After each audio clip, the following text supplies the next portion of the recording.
Saatiin Wolveresille hankalammat kenttäasemat, vaikka sitten helsinkiläiset onnistuvatkin tuo hyödyntämään, ja nyt sitten tämä aloituspotku onnistunut tilanne. Nyt tulee kyllä matalana tuo Mackenzie McGradyn heitto, mutta tuomitaanko se? Ja 9 tilanne Butchersille. Trips-muodostelma kuvaruudun ylälaidassa ja nyt sitten mennään Kurvisen suuntaan ensimmäistä kertaa tässä ottelussa ja Kurvinen juoksee. Jos Porvoo nyt huomaa näitä.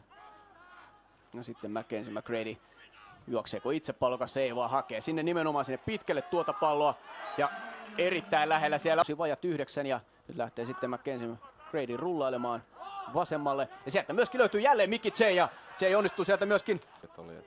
Nyt on niin kuin joku suunnitelma tässä hommassa taas. Ehkä he on löytänyt jotain mitä tuosta Wolverines puolustuksessa, mitä he pystyy hyväksi käyttämään.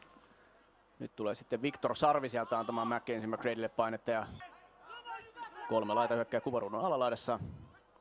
Ja yhdellä keskushyökkääjällä jälleen tälle Tripsin puolelle lähtee Grady rullailemaan ja komea kiinni loppuhetkeen ajan, mutta katsotaan mitä McGrady sitten lähtee tekemään. Heittopeliä jälleen pelataan ja sieltä haborisia tekonurmia pelialustoina. Ensimmäinen yritys Butchers hyökkäyksellä jälleen heittopeliä Mackenzie McGradyltä, mutta siihen keskeltä mies lähtee juoksemaan ja onnistuu siellä vielä. Oteltu tossa. Ja hän on aikaisempien vuosina ollut melkein niinku yksi sellainen niinku tähtipelaaja. Kurvinen sen sijaan Butchers aloittaa päätösneljänneksen juoksupelille ja Lindo pyrkii löytämään sieltä vapaat. Lindo ja Mickey J, jotka ovat A-juniorisarjassa tottuneet tanssienkin noita jardeja eteenpäin ottamaan, ovat tulleet kyllä huomaamaan tässä alkukaudesta, että ihan samalla tavalla Vaahteraliigatasolla ei jardeja oteta. Sieltä sitten puolestaan mestaruutta itselleen kaapinut. Heittopeliä pelataan Butchersin toimesta myöskin tällä toisella yrityksellä. Siellä on nyt sitten Anssi Saari päästi antamassa ja nyt tulee jälleen sitten tämä pujotteluvaihe ja lopulta Saari sitten toisella yrittämällä saa McGradystä voimaiseksi. Ja seuraavat tuolta sivurailta, kun 3. yritys ja matka uusiin on enemmän. Tommi Pinta käy nyt sitten ottamassa, kurottelemassa kohti McGradyä ja McGrady. Ja nyt vaaditaan sitten jo näköistä onnistumista päästäkseen tästä eteenpäin. Kyllä sinne rauhassa McGrady katsoo tuota tilaa ja nyt lentää sitten pallon lisäksi keltainen liina. Stokes ottaa kuitenkin pallon itse. Ja Cedric on tässä niinku ehkä liigan parhaimpia tällä hetkellä. Nyt sitten onnistuu vielä peliaikaa jäljellä. Tuo ruudussa näkyvä peliaikahan on siis epävirallinen pelikello. Ja heittopeliä ja Kurvista siellä tavoitellaan yritysmatkaa 10 jardia mentävänä ja sen on melkeinpä onnistuttava, koska sieltä lähtee heittopeli, rullaa ja nyt lähtee lentämään. Hyvä, vähän taidehelmaa riittävästi. Nyt tulee päältäpäin juoksu, mutta aika hyvä.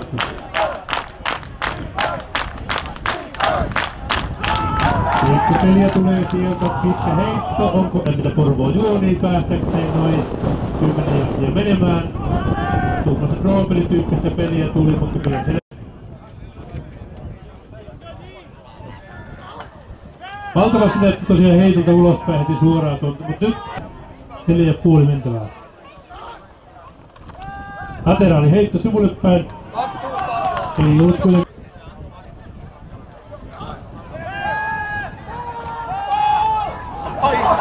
Heittopeliä varmasti on tulossa, eli katsomaan tuoko Wintereitä seuraajana.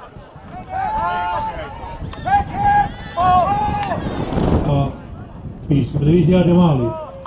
Heittopelihän siellä tulee tietenkin heti. Nyt tulee ja toinen yritys. Matkaa hirvittävästi.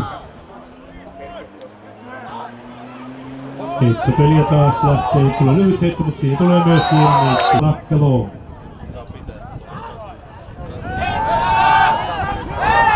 Mutta nyt